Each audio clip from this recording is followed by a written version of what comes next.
പലതരം ബാങ്കിന്റെ പേര് കേട്ടിട്ടുണ്ടാകും അല്ലേ? എന്നാൽ തമിഴ്നാട്ടിലെ ക്രൊക്കഡൈൽ ബാങ്കിനെ പറ്റി കേട്ടിട്ടുണ്ടോ? പേര് പോലെ തന്നെ മുതലകളുടെ ഒരു ശേഖരമാണ് കേട്ടോ ഇവിടം. ചെറുതും വലുതും ഇടത്തരവുമായിട്ട് അച്ചിൽ വാർത്തെടുത്ത സിമന്റ് പ്രതിമകളാണോ എന്ന് നമ്മളെ തോന്നിപ്പിക്കും വിധം ശവാസനത്തിലും റൊമാൻറ്റിക് മൂഡിലും കുറെ പേരൊക്കെ ദാ വെള്ളത്തിലും ഒക്കെ കിടക്കുന്നുണ്ട് കേട്ടോ. നല്ല അസല് ജീവനുള്ള മുതലകൾ തന്നെയാണ് കേട്ടോ ഇതെല്ലാം. മുതലകളെ കൂടാതെ ഭീമനാവകളെയും പലതരത്തിലുള്ള പാമ്പുകളെയും പിന്നെ ഡ്രാഗണേയും ഒക്കെ ഇവിടെ വന്നാൽ കാണാം കേട്ടോ. അങ്ങനെ നമ്മൾ ഓരോന്നും കണ്ട് നടന്നുകൊണ്ടിരിക്കുമ്പോൾ കുറെ ആളുകൾ വന്ന് ഫോട്ടോ എടുക്കുന്ന കണ്ട് നോക്കിയതാണ് കേട്ടോ.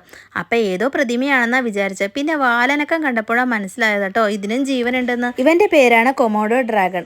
എല്ലാവർക്കും ഫോട്ടോസും വീഡിയോസും എടുക്കാൻ വേണ്ടി ആളങ്ങനെ അനങ്ങാതെ പോസ് ചെയ്ത് നിന്നോടുകയാണ്. ഇപ്പൊ ദാ നൊരിച്ച് കയറിപ്പോകുന്ന കണ്ടില്ലേ? 80 കിലോ വരുന്ന ശരീരവുമായിട്ട് പതുക്കെ കയറിപ്പോകുന്നത് മറ്റെങ്ങും അല്ല കേട്ടോ, ആളുടെ വിശ്രമ കേന്ദ്രത്തിലേക്കാണ്. അതിൻ്റെ ഇങ്ങേയറ്റത്ത് കുറേ പേര് ഫോട്ടോസും വീഡിയോസും എടുക്കാൻ വേണ്ടിയിട്ട് വെയിറ്റ് ചെയ്യുന്നുണ്ട്. അവർക്കുള്ള പോസ് കൊടുക്കാൻ വേണ്ടിയുള്ള പോക്കാണ് കേട്ടോ അത്.